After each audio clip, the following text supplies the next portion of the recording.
This show is part of the RetroZap.com podcast network.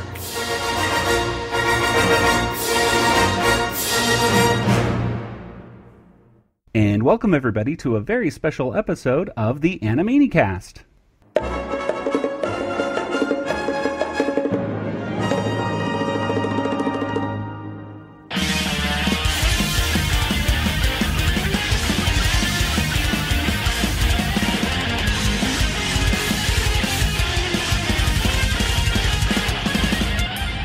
And welcome once again to the Animaniacs. We are the only podcast out there that's dedicated to the animated series, Animaniacs. And today we have a very special episode indeed. I am Joey, and joining me are my co-hosts, Nathan. Lamille. Kelly.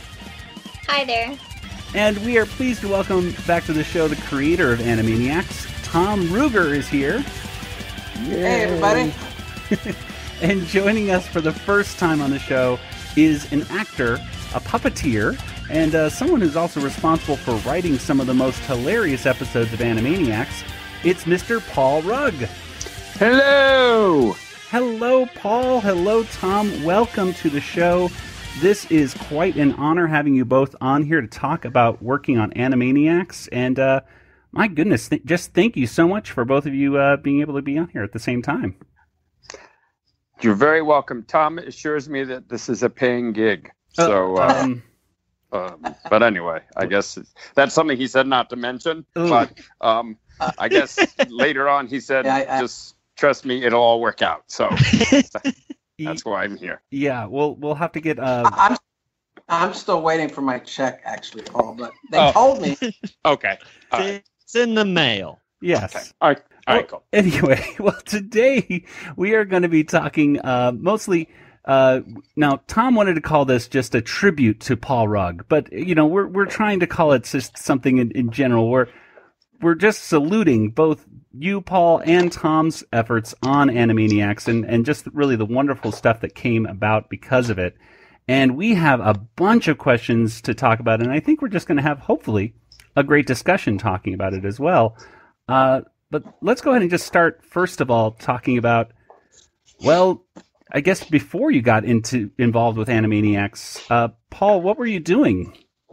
Oh, I was a part of the Acme comedy troupe, which is sort of like the Groundlings, only a lower rent version. And we were in like North Hollywood, and so I was performing there about 2 years before Animaniacs started. And how did that translate into going into writing into Animaniacs? Like, how did you hear about this Animaniacs gig? Well, we had to write a bunch of our sketches. So the show was half improv and half sketches. And Sherry Stoner, who you probably are very well aware of, her husband was our director. So she would come and see the shows, and I was in it with John McCann and Adam Carolla and Jim Wickline, a bunch of others. And I guess when they were developing Animaniacs, or right when they were ready to give scripts out, she asked me if I would be interested in writing one, and I believe she asked John McCann the same thing. And I had never written animation in my life, and I mean, it's just something that was never on my radar. And then I remember a delivery being made to my apartment on Cahuenga, and it was the thickest thing I'd ever seen that you could stuff in like a manila envelope. And I opened it up, and it was the Animaniacs Show Bible. And by the way, that was the first term I'd ever heard, Show Bible. And I was like, well, what? I don't know. They're sending me a Bible. I don't understand. Is there a problem with the material, or what is it? So, and I opened it up, and it was like, wow, these are a lot of things that people have thought of. Like catchphrases, and I was like, wow, that's a lot of thought. So after that, and after I think we signed all kinds of waivers about like not even telling anyone anything that we're doing, then I think Tom a couple weeks after that, we met. I met with you and Sherry, and you guys just gave me a script, and I went with John McCann at the same time, and you gave John a script, and I think we talked it over. And mine was Beethoven. I think, yeah, mine was Beethoven, and John's was Dracula. So that was sort of my journey to Animaniacs. Tom, what was it about Paul's writing that helped him get that job? Well, I think, and I may have seen Paul in action at the Acme Comedy Theater afterwards, but I think once I did see Paul performing, I realized he was this comedy genius, and my! Well, he really knows how to make me laugh, and I just recall going to the theater and just almost dying of laughter. Now, we gave him these scripts, and when we say we gave him the script, we gave him an assignment. The script didn't exist. They were going to make these scripts. So both John McCann and Paul Rugg went off to write. I mean, it was completely a blue sky situation. I mean, we didn't give them really any samples. We gave them this sort of cumbersome Bible that had maybe 1,000 different things in it, and maybe 7 of those things wind up in the series. I mean, and it was Paul Rugg who really kind of cherry-picked some great stuff that he felt would work, and then he fashioned it into this really hilarious Beethoven episode. And honestly, when we got that script in, Sherry and I we were in offices next to each other, and we were hearing each other laugh out loud as we're reading scripts. And so the minute we got them and read them, we called up Paul and we said, "Oh my gosh, this is the best thing ever." I mean, it took all that material in the Bible and made it into something that was coherent. And Paul added some very sort of just slightly edgy stuff about being a pianist, and that's kind of he kind of established where our little zone was, where it was just, it would be a little bit pushy, be a little maybe just a little sarcastic, a little not shocking, but funny and pushy. And he really established who the Warners were with that script and probably the next 2 or 3. I am Ludwig von Beethoven, world-famous composer and pianist. You're a what? A pianist. Mwah! Good night, everybody. That episode right there with Roll Over Beethoven also had some interesting things where you were referencing things, I think, like the Fabulous Baker Boys, which was something that very few children would know. Michelle Pfeiffer singing on a piano, what that was all about, or, with Dot doing the same thing. So it really goes to that, I guess, what a lot of the writers did, which was just writing what you thought was funny, right? I mean, right from the get-go. Yeah, I mean, I think, and this sort of is a good example of how it became collaborative. I don't think, so that Fabulous Baker Boys thing, I think that was probably an addition that Tom and Sherry added, very, very soon thereafter in the script, which is sort of which was the fun thing about the way it all worked. You'd sort of deliver it, and then it would get embellished by Tom and Sherry, or Tom would say, "Hey, let's have more of that joke or more of that joke." So, yeah, I mean, because this was my first job of this sort of thing, I never, ever thought about kids.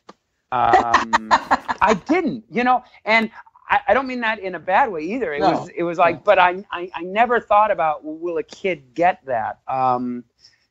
Because I didn't. I wasn't smart enough to know that was sort of the drill. And I think that sort of kept its way throughout all of it.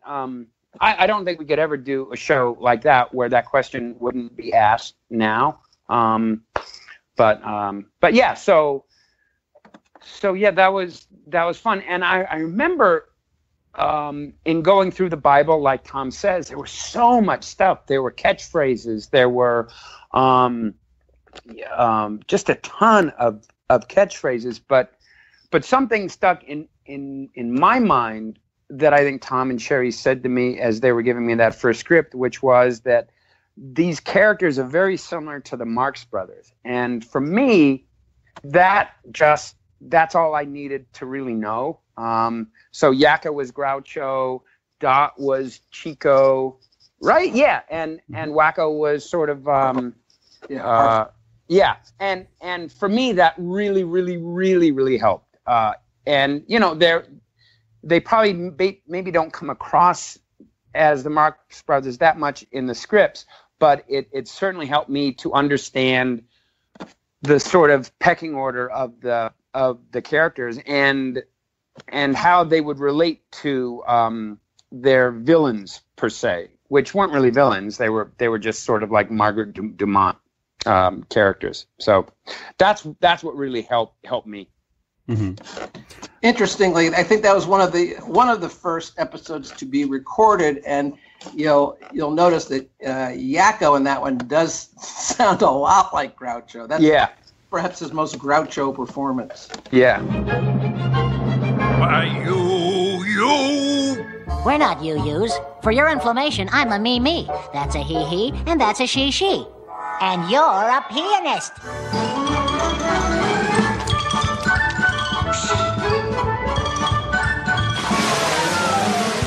Paul, you wrote Wally Llama, correct? Yes. How did you come up with the idea for that episode? Because that is one of the funniest things I've ever seen. Boy, you know what? I don't remember, which is a really lame answer. But I remember, I remember. I think maybe Tom and I, and maybe Sherry had sort of talked about it would be great for them to go against the smartest person in the world. Or sort of the Dalai Lama. And I think maybe that's all we really got. Tom, do you remember better than me, but on that one? I don't. Okay. I thought McCann wrote it myself, but oh well. no, I'm and then so it was did The Smartest Person with Einstein shortly thereafter, I think. Right. Yeah. So this was sort of maybe the calmest person. Yeah. So it's like someone who is very enlightened, because that was sort of the perfect foil for the Warners, and I think that's when we sort of started figuring out that they were best against that sort of character. There was a lot to play with, and I remember because this is the way I sort of write. I think I wrote the opening narration. The sort of Paul Frees narration for like a week, and then I wrote the rest of it in like a day. But that was sort of, and that was the first time we ever used Joe Leahy, by the way, who went on to be Freakazoid's announcer. Yes, that's right. And I think that was the only time Joe was actually on Animaniacs, if I'm not mistaken. Yeah. Yep, that's right. The Himalayas, the largest mountains on the face of the earth. And here, high atop Mount Gesundheit, lives the wisest creature in the world. The great Wally Llama, knower of all that is knowable. People from all over the globe seek his advice, for there is no question he does not have an answer to. And then we got Richard Libertini to play Wally Llama, yeah. I said go away! Are you missing Baywatch? But we have a very, very, very, very, very, very, very, very important question to ask you. I'm sick of questions. Everybody always wants to ask me a question. Oh, Wally Llama, I have a question. Oh, Wally Llama, why this? Why that? No, I'm not answering any more questions today. How come? That's a question, and I'm not answering it, so there. This is fun. Okay, well, I just looking through all the shows you've written, there's so many I want to ask about, but Okay. I guess I want to just because like your name, Paul Rugg. Whenever I would see that, like as a kid, even I was just like, oh, this is gonna be a good segment. Like I know, like right off the bat, this is gonna be a funny episode, or But so just the Hearts of Twilight was one of my favorite ones as a kid, and I don't know if there's any special stories or anything from that. Yeah, so Tom and I had talked about sort of a apocalypse now sort of idea, or it was that Mr. Director, who's Jerry Lewis, has gone rogue, and they needed to go up studio and stop him. So I sort of did a first draft, and I lost my way in it, and that sort of happens. You think, and this happens, this happens a lot more than you'd think, but you think an episode is going to be one thing, and then it sort of loses steam, and then you have to sort of pivot and find something else. So I remember I wasn't that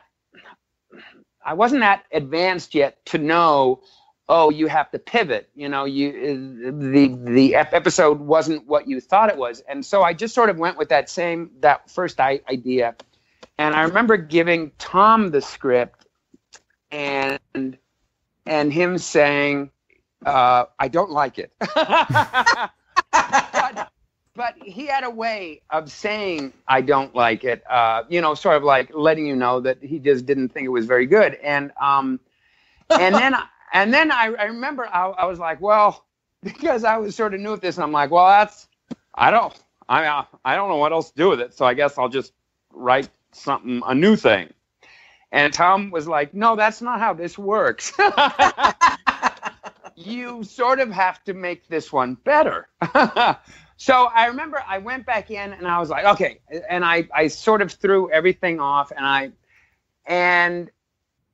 I just sort of said, oh, well, let me really do Apocalypse Now. And then it was just a lot of fun. But, it's funny. You like I said, you think something is one thing, and you're going to get jokes out of one thing. And then you sort of discover that the episode is really about when they finally get to Jerry or to Mr. Director.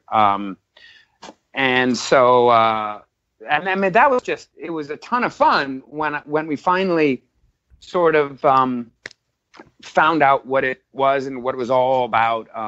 I think that remains one of my favorite episodes because I couldn't believe that we were doing it. It was like, wow, so we're going to do the whole Dennis Hopper thing. We're going to do Jerry as a fat Marlon Brando and a bug is going to go in his mouth. I mean, it was sort of almost too good to be true.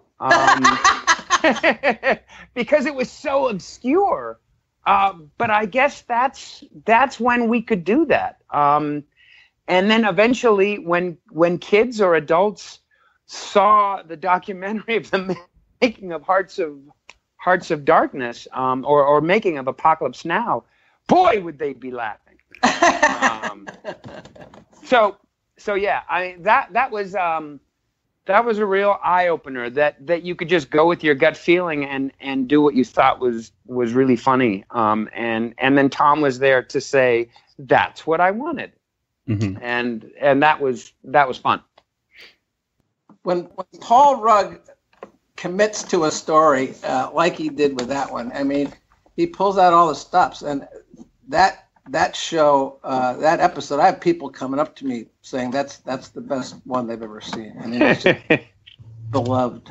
And the Dennis Hopper thing, it was that Jeff Glenn Bennett doing. Yeah. And it was them. I mean, you talk about obscure. We had them all going, Freundleben, and then I think he says, "Stop, Freundleben," they have said, and it was so bizarre and so fun. But I think that's where Tom really sort of helped in these instances, which is to sort of pull out of each writer No. That's, write that thing that you think is so silly. And that's certainly what he did there. He was like, no, go back in your room and give me the episode that we all know we want. And not the one that you think you need to write. Write the one that you actually want to write. And that was awesome. The Wretched Clown, the ending scene. Take 6,437. And action. I saw a snail slithering across a railroad track. Ooey Gooey was his name. Oh, I ate a bug! Cut! A bug I ate with little wings! Well, I think I appreciate it, Paul. You're being very generous. The thing is, Paul, you look at his list of cartoons that he wrote for this show. I mean, almost every one of them is, a classic or is among the funniest cartoons ever produced by Warner Brothers. So, you talk about clowning out. Again, the Mr. Director's on hand, but these things are people are haunted by these cartoons. People really remember them. Well, I'm sorry, Paul. We've had a quick little online conversation before about this. Is Mr. Clown Mr. Director in disguise, or are they two separate characters? One can assume that Mr. Director just put on some makeup, and I don't know why exactly is he doing this. You know what? I don't think it's. Oh, it's so weird. I don't think it's Mr. Director, but it is certainly a version of. This is the other thing too. We never really thought about it too much. It was like, oh, so it'll be that clown, and it'll be Jerry the clown, who just wants to be the clown. So no, it really wasn't Mr. Director, but it. And then again, it was. I don't know, that makes no sense. But it was like, I think while we were writing all these, Tom, wasn't Jerry having sort of like a rebirth and sort of, he was sort of becoming more famous because of stuff that he had been doing. And I remember being in Tom's office and us watching some interview with Jerry that I think Tom had videotaped on VHS, and so Jerry was definitely in my psyche anyway. I think I had just written a sketch for the Acme, which I was still doing while I was writing at Warner Brothers, and I wrote Jerry Lewis. There was a play called Love Letters, in which various stars it was a 2-person show, and various stars would read these love letters back and forth. So I did Love Letters with Jerry Lewis and Tyne Daly. And I think, Jerry was just on my mind a lot. So that's why Clowning Out became Jerry, I guess. I don't know. That's a very long way of saying I don't really know. He was just this guy that sounded like Jerry. I do remember bringing in once an interview with Tom Snyder interviewing Jerry Lewis, and I brought it in to Paul because I thought Paul would like it, because Paul does an uncanny Tom Snyder and an uncanny Jerry Lewis. So it was like I felt like I had spent an hour watching Paul and I. Yeah, that Tom Snyder, by the way, making its appearance on Freakazoid was just fantastic later on. But was Jerry Lewis was he an influence on you growing up? Oh yeah, huge. I thought he was the funniest. Like if you look at the Errand Boy or the Bellhop, or even the stuff he did with, or especially the stuff he did with Dean Martin, even his really lame movies that no one else liked, like Hardly Working. Yeah, I could watch it, and I really could. Yeah. And then there was one where he plays a bunch of different characters, and it takes place in San Diego, and then Cinderfella. Mm-hmm. I just thought it was just so different. Just he was different. his style of humor was different. And then when I was a kid, I lived in Las Vegas, and I saw him conduct the Las Vegas Symphony Orchestra, which was an hour and a half. I almost thought I wasn't going to be able to breathe because it was just him sticking it up with them. I mean, I'm sure they did this a lot or whatever, but it made me laugh so much because it was, I don't know, I just thought it was the funniest thing I had ever seen. So, and then when I was in high school, we would, Jerry Lewis had the Labor Day Telethon that would take place from the Sahara Space Center.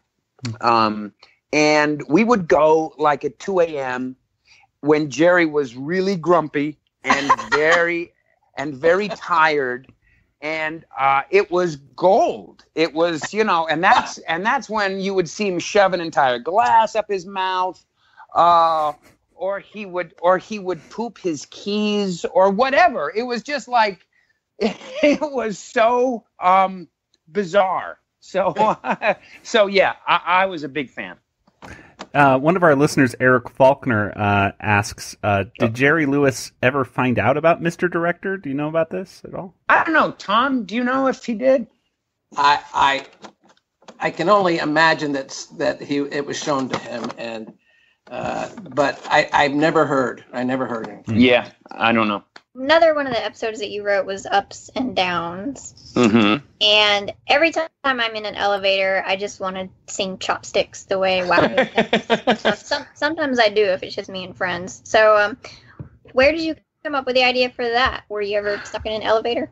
I wasn't, but Tom, who was, right? Somebody was stuck in the elevator. And I don't remember. Oh, it could have been me. But I think somebody in our... Paul, it was you.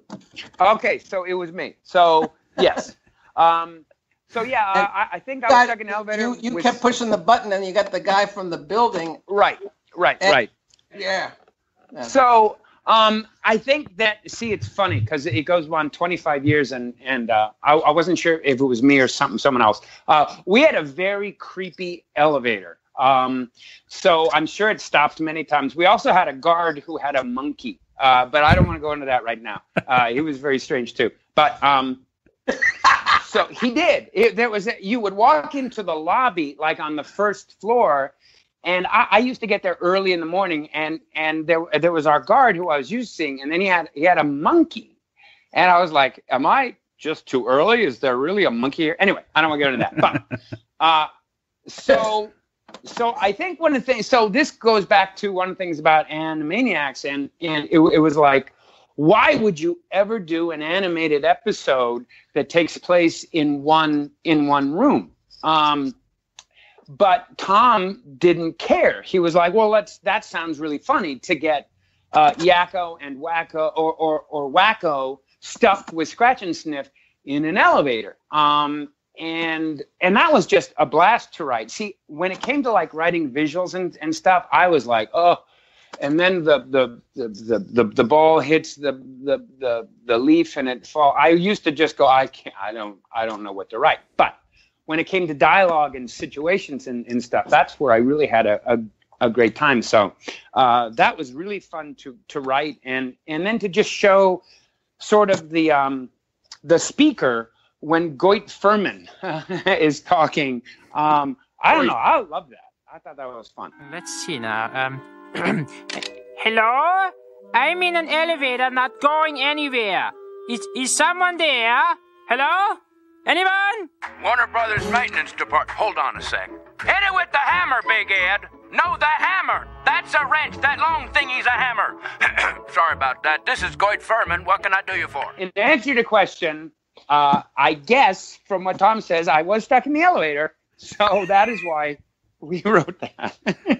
Now, by the way, the name Goit Furman right there. If you have a tendency to put these nonsense names into, I think, a lot of your writing. Yes. So any particular, is that just your signature thing? I don't know exactly. Yeah. I guess so. It was just, try not to smile a little bit by saying the word Goit. I don't think you can do it. I mean, let's just take a moment also, if we can, and go back to one of Paul's earliest scripts, where it's the first script where Dr. Scratch and Sniff is psychoanalyzing the Warners. And I think this was the first, in the first half hour ever aired. And this really, again, this is all Paul Rugg. And it really is very much a defining episode of who the Warners are. And again, very funny, very personal. Each character gets great beats. And also a little edgy, he Scratch and Sniff shows them ink blots, and Yakko's saying, "Man, girls reminds me of girls."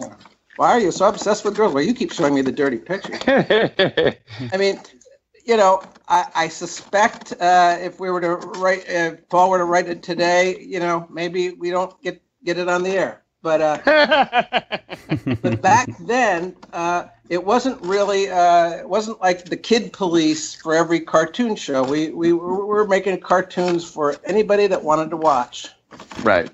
Did Did you get much of pushback from censors? I mean, you did write one episode that we just talked about recently, Valuable Lesson, where you have the Wallace Shawn kind of censor talking on one end and a Margaret Thatcher-ish kind of woman talking as well. Did you experience much pushback from the censors when it came to your writing? Not really. And I think there was one particular censor who wanted us to hear her quite a bit. And I don't quite remember her. And I think Valuable Lesson was, Tom, if I'm not mistaken, was sort of a reaction to that, to say, hey, don't worry about it. I mean, first of all, personally, I would never write anything that even bordered on something that was, scandalous. We would always be silly. So she sort of didn't trust that we would never do anything wrong, and frankly, I think she had a dirtier mind than we did. She was so. Innuendos. So we were like, I think, and to be honest with you, Valuable Lesson is not one of my favorites because it was written to sort of make a point to her. So, but yeah, I mean, so. But I remember that sort of came and it went, and we never had that issue again. I don't think. Is that the one where we're trying to win a Humanitas award? I don't think so. It's, okay. All right. It's like the Snuggles or whatever. The Smurfs are basically in it, and Attila the Hun is chasing them the whole time. And and then the censor comes in, right, or something, and or something like Holly Woodchuck, did you create that character? I know, like, he appears in a lot of your episodes. Is that right? Like, okay. So Bernard, right? I think we were Baynards. Baynards. We were sort of in the middle of Animaniacs and writing Yakko Wakko Dot, and I was feeling a little fatigued. I think no. In the best way, like, gosh, I love writing for them, but it would be great to just sort of have a week of doing something different. And I think, Tom, you felt that too. And, we all wanted to just, I remember once, in fact, it was around this time we had maybe 20 episodes under our belt, and Tom came in one day and goes, "Only 40 more!" And we all laughed and then ran into our rooms. But so Holly Woodchuck came because I heard Jeff Bennett do his Tom, who's the guy who wrote In Cold Blood? What's his name? Truman Capote. Right. So I heard him do Truman Capote once, and it just made me laugh. And if I could come up with a little character for that, it would be great. So for me personally, I loved Holly Woodchuck. I loved everything about it. But from what I understand, I'm the only one. like it wasn't that well received. Like, who's that stupid chipmunk? Why is he wasting our time? What's that about? I don't like it. But for me, I really liked Charlton Woodchuck. But yeah. So there you go. Does that answer your question? I don't even. Yeah, I think so. I just wanted to know, like, because he's not in the opening theme song or anything. He just kind of appears, and so I was just wondering. That's a good example of the way a character coming to life is Paul hearing Jeff Bennett do that voice, and that's kind of a unique way of saying of coming up with a new character. I want to base it around that voice. Yeah. Yeah, and it was just so and the way Jeff did it, you just wanted to see that character. Bad things happen to him. Well, looks like Franklin's learned a valuable lesson. Well, looky here, it's Mr. Woodpecker. Maybe he'll be my friend, thought Franklin. But Mr. Woodpecker was a mite angry because Franklin had ruined his tree.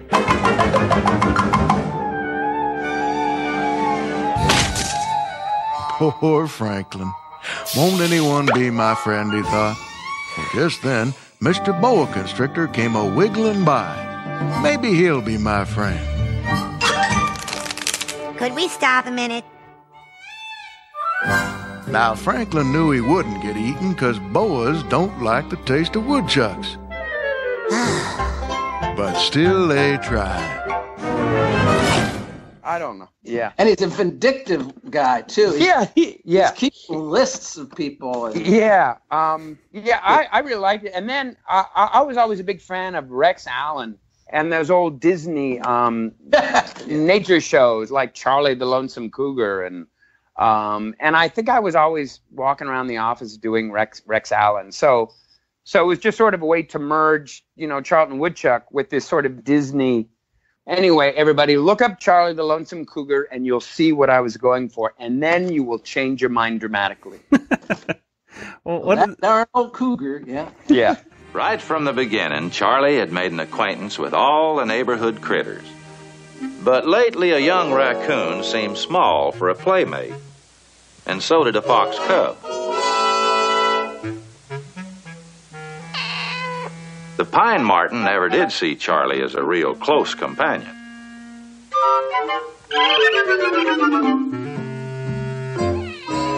So being a friendly, outgoing sort of cougar, Charlie decided to explore the whole wide forest world, see if he couldn't find himself a bigger and better playmate.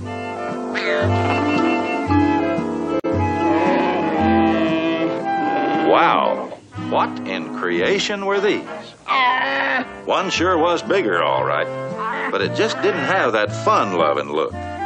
For Charlie, that made the other one look a whole lot better. One of the things I think about, especially when I think of Charlton, and I think of little seeds that you planted in your writing, like of My Father the Tuna, of that being picked up then later with the Warner's 65th anniversary special with Charlton or Baynarts or whatever you want to call him, is saying, "My father the tuna will not be seen today," and it's nice to see that he actually did make it somehow. Yes, but it seems like, I don't know. It seems like there's a lot of, and Nathan is better at picking up a lot of these little storylines or little plot points, like continuities. Continuity that happens a lot with your writing. Did you make specific notes to bring things like that up later, or how does that all happen? No, I don't think so. I don't think so. It was just convenient, or and I think it might have been Tom that suggested let's have Charlton do. I'm not sure, but I don't think there was any like grand design on my part. It just was sort of like remembering. Oh yeah, we could do that. Mm-hmm. Well, once he created Charlton, we did stick him in. Like I know he directed Slappy Squirrel in a later cartoon. Anyway, Charlton lives on. Yes. Tom, let's see. Paul did write a lot of the things for the Warners. I mean, he wrote a lot of Warners episodes. What was it about his writing that really made you say, he should write a lot of the Animaniacs, or the Warner's episodes, I should say? Well, I think you have to, if you look at all the cartoons being made today and back then, I mean, very few cartoons really make you laugh out loud. And here we had the stars of the show, Yakko, Wacko, and Dot, appearing in the first handful of cartoons by Paul. People are literally laughing out loud at these cartoons. So it was, I was hard pressed to let Paul get away from the Warners, because I mean, he may have wanted to go write Pinky and the Brain, or Good Feathers or whatever, but really he was the backbone of the Warners. He knew how to make each one of them sort of specific and have their own concerns. I mean, each one of them in a Paul Rugg Warner Brothers cartoon, depending on which character is featured, I mean, these guys really come to life. That potty emergency, for instance, I mean,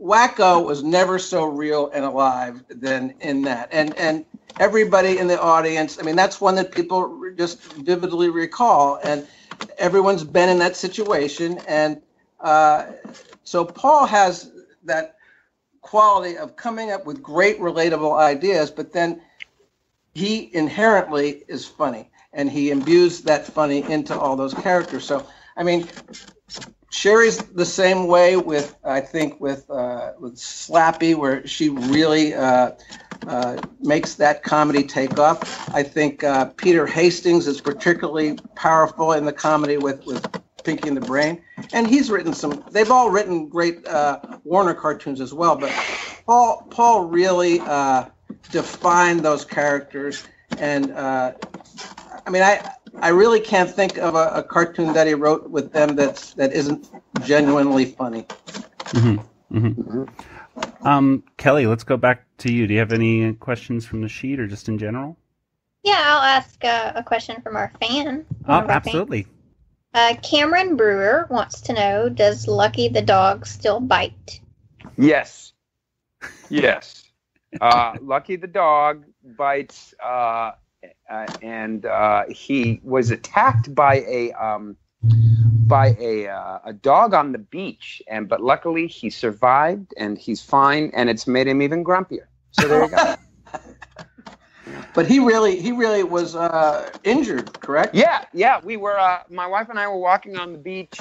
We had him leashed, and this husky came by with his owner, and the owner was Australian, and it was weird because he goes, "Oh, my dog loves other dogs," and we're like, "Oh, great."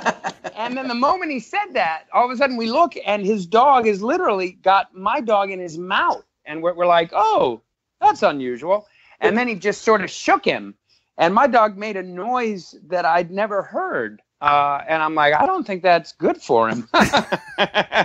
So I think I screamed or something, and then he dropped Lucky, but he broke a bunch of ribs and anything. But anyway, so yeah. But luckily Lucky's fine. He's fine again. For those of you who don't know, chances are you probably already seen the video because it's everywhere. Paul became probably the viral sensation of 2017. Was it that came out? Yeah. Where Paul was telling about petting your dog, releasing oxytocin, and how it relaxes you. And of course, Lucky the dog is biting him constantly. How do I relax? Well, like many other Americans, I come home and I pet my dog. You see, petting your dog is one of the most relaxing things you can possibly do. It releases a hormone called oxytocin, which reduces stress. And it's just a hilarious video. I'm proud to say I was one of the first people watching it, because I could tell on Facebook I was like one of the first 100 views. So for once, now it has like 10 billion views, I think, on various it's got a platforms. Have now, Paul. The what? Well, I think just on. It's funny. We just looked the other day on on one platform, which is I think the Daily Mail. It's 117 million. And I know it's crazy. And what's weird about that is, boy, if you know, it sort of shows me that you never know, because, you know, I used to just put stuff up, and I remember I thought about this. My friend Tom Wilson was over once when we were doing another video, and he goes, you know, it'd be funny to have your dog bite you. And I go, yeah, okay. And then I just sort of, I thought about that for like two months. And then one day I was like, yeah, I'm going to go do that thing. So I took him upstairs. It took a minute, and then I put it up, and then I was like, well, that's that. And I went on to other things. And then the next thing I know, my phone starts ringing at 4 a.m. from all these different people from Reuters, and they want to, and I'm like, I have no idea what you're talking about. So yeah, you never know. It just goes to show that you never know. Now, Tom Wilson, by the way, is of course Biff from Back to the Future. Yes, yes. And he was one of your featured players in a number of online videos that you had posted on Facebook about your voiceover pamphlet. Yes, yes. The attention to detail of these videos far surpasses 99% of the videos I've seen online. And I felt like such an exclusive audience, because it's like more people need to know about these things. And it's just so funny. You have this bit where you're talking to the automatic camera, and it keeps turning away from you each time. I was rolling on the floor laughing. It was so funny, Paul. It was just yeah. Well, you know, that's it's sort of, I mean, you know, Tom and I have sort of talked about this. There's something to the concept of just going out and shooting something, and not thinking about, well, geez, how will I make money, or how will you just, I mean, we're all here to sort of do stuff. So that was just one of those things where I called my buddy Matthew Galvin. I said, you're going to be Mandrake Honeywell, and we're going to do this thing. And my daughter shot it, and you shoot them, and you take 2 hours, and then you edit them, and then you forget about them. And then when we did the Nathan Detroit sort of parody, my friend Julie and Steve Bernstein, they you know, I'm like, I need some music, I need this done, and you know, we need to still keep playing, and you don't always get paid for your efforts, but I think it's just fun to play. So that's my version of playing. Well, it's fantastic stuff. It really is. I'm looking forward to getting my voiceover pamphlet in the mail one of these days. Okay, yes. Well, it's coming. Okay, have you published them? No. Well, there's a new video coming out soon. That all will be revealed. Yes, it's coming out soon. Oh, good. Hey, Paul, I have a question. So I'm just noticing that there are quite a few songs that you helped write, like the Planet songs, and you also helped write the Ballad of Magellan. Yes. Can you go over the writing for the songs process? Even the Acme song for Cookies for Einstein, even. Yeah. You know, it's funny. It's funny because you would hear sort of Randy Rogel in the next room with his piano, you know, doing chord changes and big deals, and it was like, well, I can't do that. That seems like a lot of work. But you know, just certain episodes called for little tiny songs. The Acme song, it was just a way we needed a way to really make it clear that E equals MC squared backwards in a weird way was Acme, and the best way to do that was to do it with a song. And then the other ones were just sort of silly little. You know, I think my songs topped out at 30 seconds. You know, it was like, other than that, they were just too complicated. So, you know, I had the Acme song or the Planet song. And then I think the most complicated song I ever wrote was the Cheese Roll Call, which took me a long time because those were a lot of rhymes. And those were, oh my goodness. I among your most brilliant songs, I mean, I know it's parody, but was your Gilbert and Sullivan. Oh, yeah. See, so, I mean, so I'm a big Gilbert and Sullivan fan. So I was always trying to stick stuff in there. And I think for that particular episode, Tom, you had said, like, well, fine, just write a Gilbert and Sullivan thing. And I was like, really? No. And you're like, yeah, go ahead. Which I think, you know, goes with the whole Warner Brothers, Carl Stalling sort of ethos of what we were doing. But I remember just pinching myself writing those various, writing new lyrics to that stuff. That was so fun. And I thought brilliantly he tied it all together by making it not only about pirates and Gilbert and Sullivan, but also about the nature of a cartoon song. Cookies for Einstein, for Paul, and again, it was Paul came to me and said, I have achieved a cartoon epiphany. And he had been truly struggling with the ending of the Cookies for Einstein cartoon. He, I believe, and his wife, the night before, had looked at the word Acme and the word and E equals MC squared, and they somehow in their heads saw the relationship of those two phrases, right?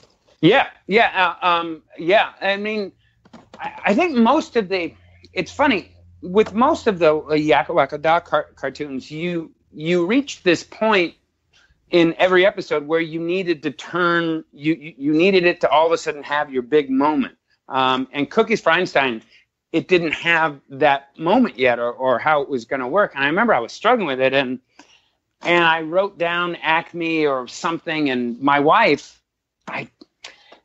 just sort of looked at it and said, boy, you know, that looks like an E, or I forget what it was. And then we just flopped it around. And it was one of those exciting moments. It's like, I know what to do. You know, and I know what to do now. Hey, Einstein! Whenever we're feeling blue, here's what we always do. When your face is long, sing the Acme song. You'll feel so fresh and new. There's the A, that's first. There's a C, that's next. There's an M, you're almost done. There's the E, it's last. Now spell it out. A-C-M-E, that's fun. No, backwards. There's the E, that's last. There's the M, it's next. There's C, you're almost done. There's the A, it's first. What's first is last. E-M-C-A, we're done. Pretty good, Waggle. But your A always looks like a 2.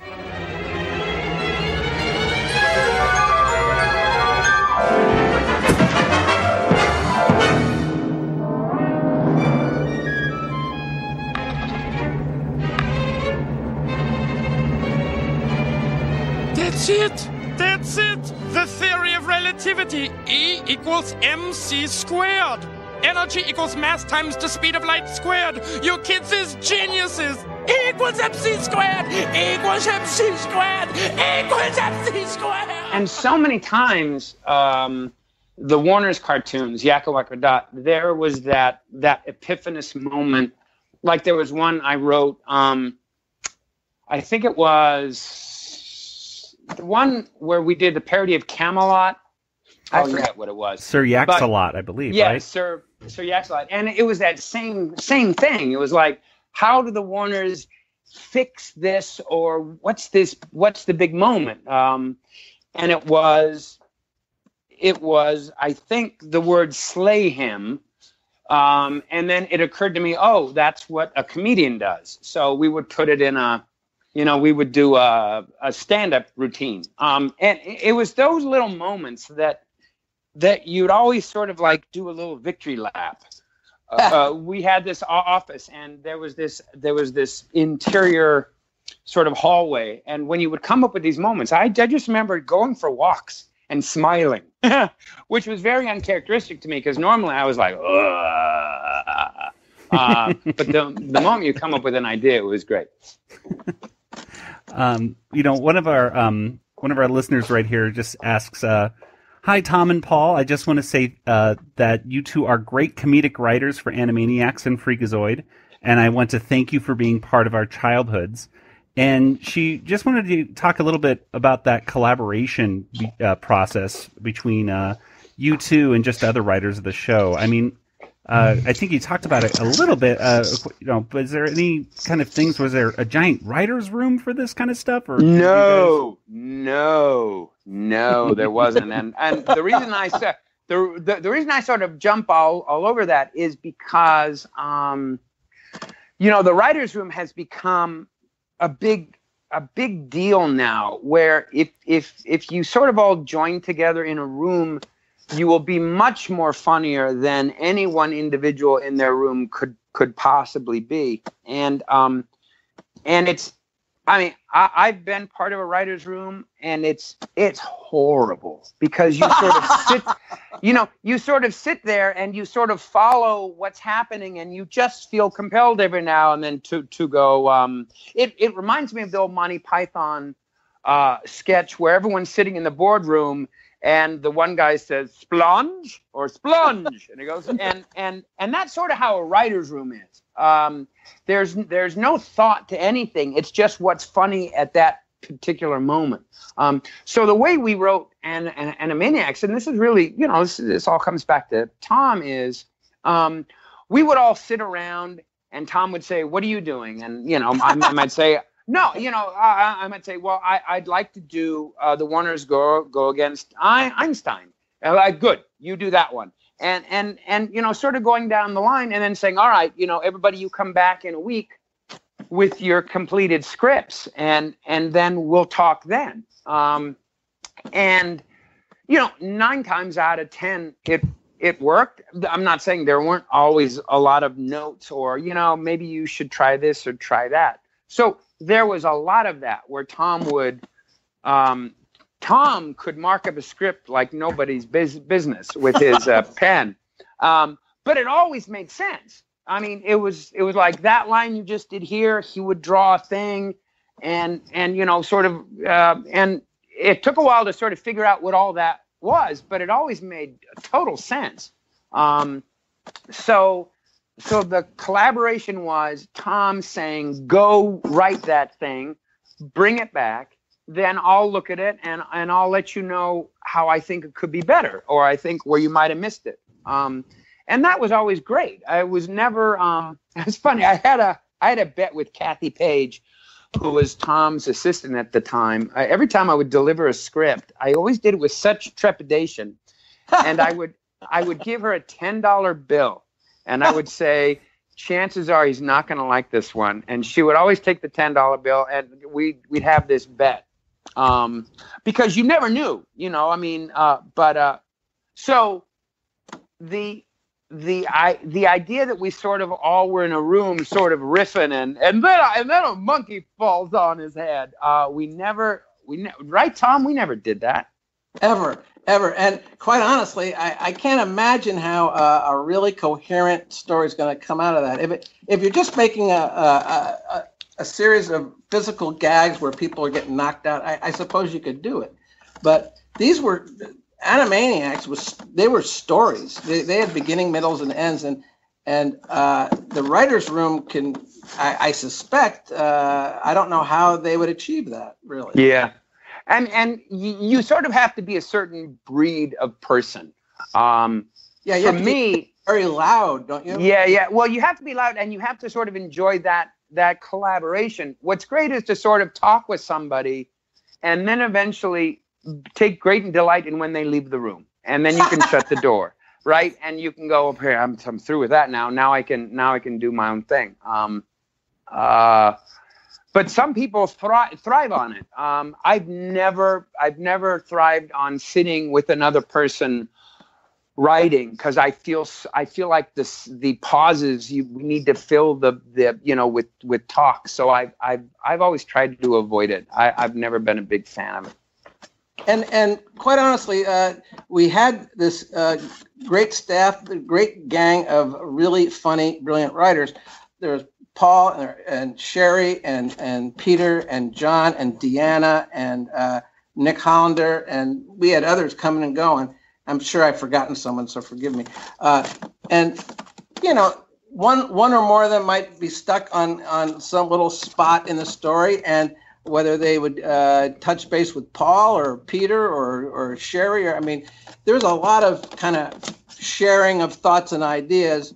Not that we would get into a room and beat up a story altogether, but if Paul wanted to wing something past somebody, he'd go find one of the other writers. Oh yeah, we did that a ton. I mean, we would sort of wander into each other's offices and say, I have two options for this thing. I'm thinking of. I'm kind of at I don't know what to do with this part, and you would sort of talk it out, and so we did a ton of that. We just never did it formally. Like 9 to 5 in a room, but there was a ton of exchanging ideas at lunch, walking around the mall, playing foosball at the mall. I mean, there was a ton of it. As far as quality time in our offices, sitting and writing, I would say out of an 8-hour day, maybe we were physically sitting in there writing 3 hours of that 8 hours, because you need to walk around and get up and do stuff and talk. Yeah. I think Sherry Stoner mentioned that in the Animaniacs DVD that you came in and helped her out with the end of the Three Musketeers with the honeymooners ending, I believe. Yeah, I think so. Right. Just steal a McRae. All right, Kelly, let's go to you. Okay, Paul. Yes. Did you ever meet Steven Spielberg? And if so, can you tell us about it? Yeah, we met him a bunch of times.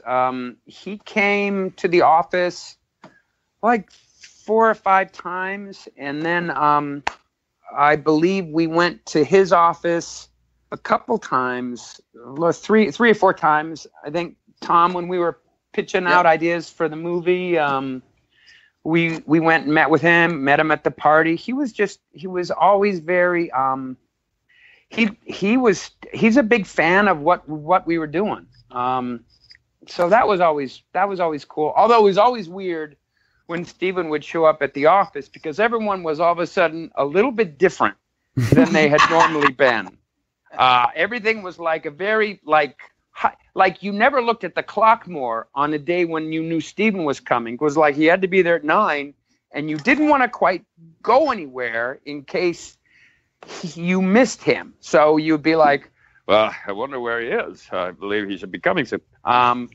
So yeah, I mean, very, very fun. And I remember the first communication I ever had with Steven was I wrote a short called Broccoli, which was a parody of Green Eggs and Ham, and it was with Yakko and President Bush at the time, the first one, the elder Bush. He didn't like broccoli, so I thought, gosh, it'd be funny to write Yakko as sort of the Cat in the Hat, or I forget what sort of pushing broccoli, done in that sort of rhyme like Green Eggs and Ham.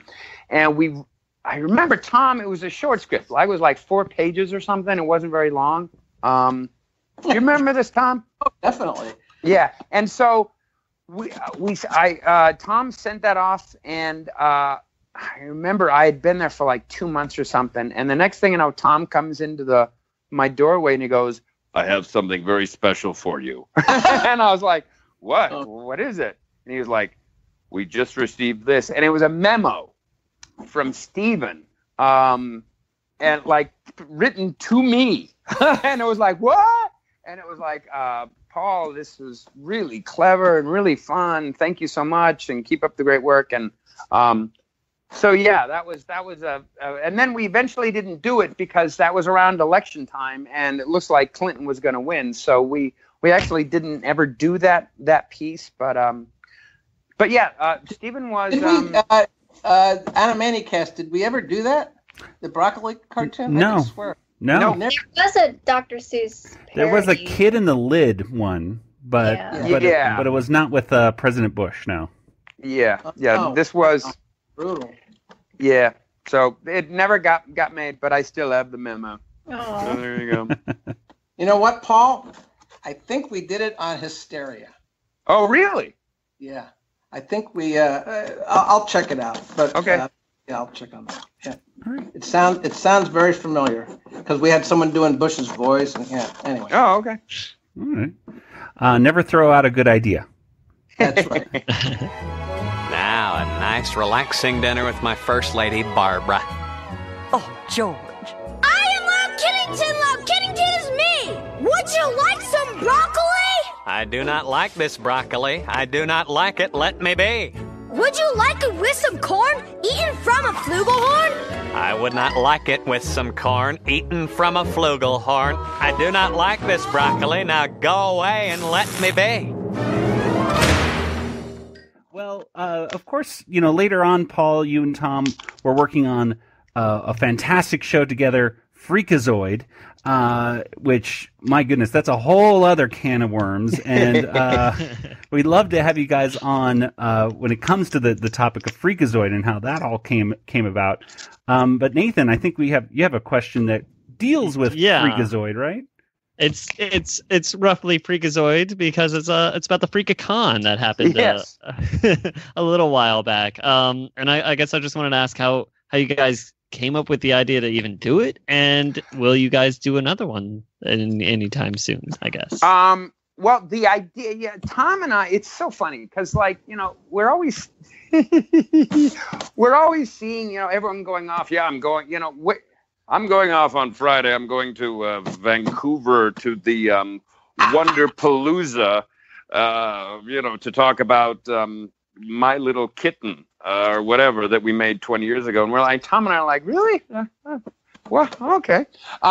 Anyway, no one ever asked us to do anything with Freakazoid. So Tom and I decided, let's do something really silly on our own with Freakazoid. And we had all these grand ideas that we would rent out a ballroom and have people come. And then it occurred to us we didn't have any money for that. So, and then we'd actually have to serve food. So we sort of settled on this, interactive, silly thing, which I'm really glad we did because it sort of gets back to that idea where I was talking of just go do something. And Tom and I had this idea, and luckily we had Troy Benjamin sort of shepherd it for us. But the idea was to do this convention from Tom's garage and to do it live and to stream it and to talk about it and to just have a ton of fun. And I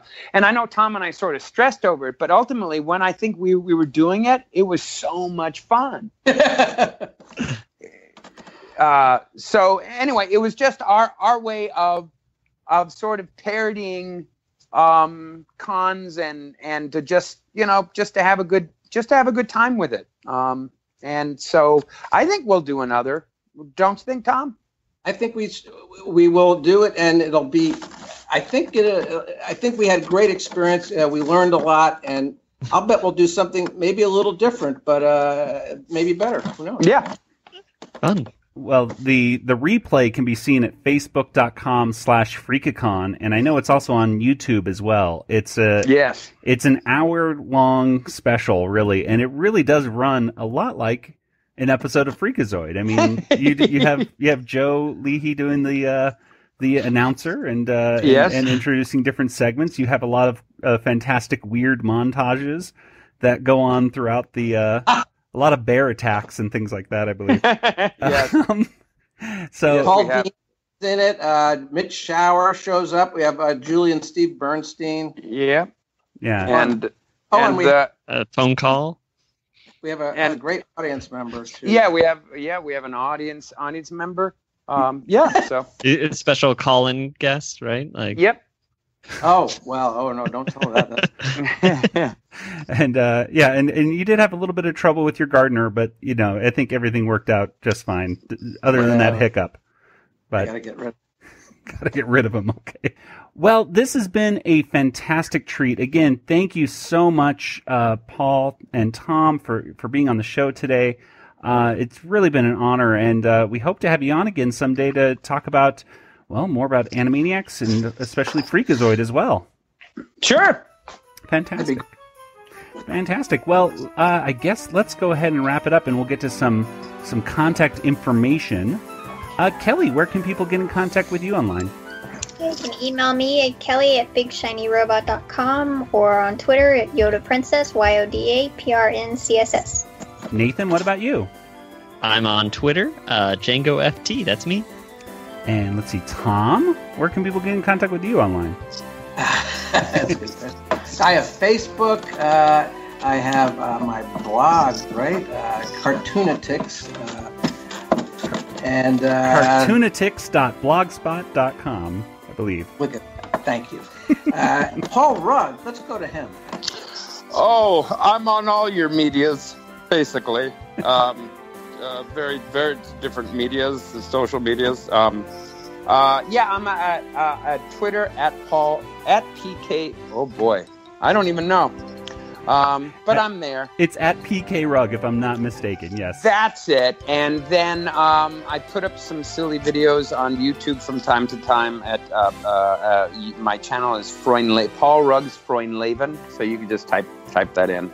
Right. And there will be new things up there this summer, as all of my actor friends are waiting for real jobs. Ooh, fantastic.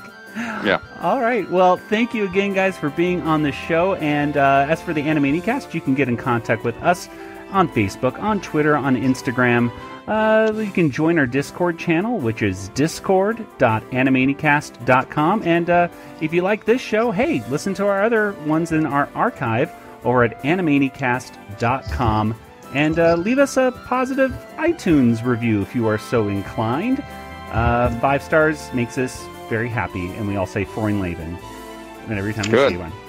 That's good. So, for Kelly, Nathan, Tom, and Paul, this is Joey saying good night, everybody. Good night, everybody. Good night, everybody. Good night, everybody. Good night, everybody.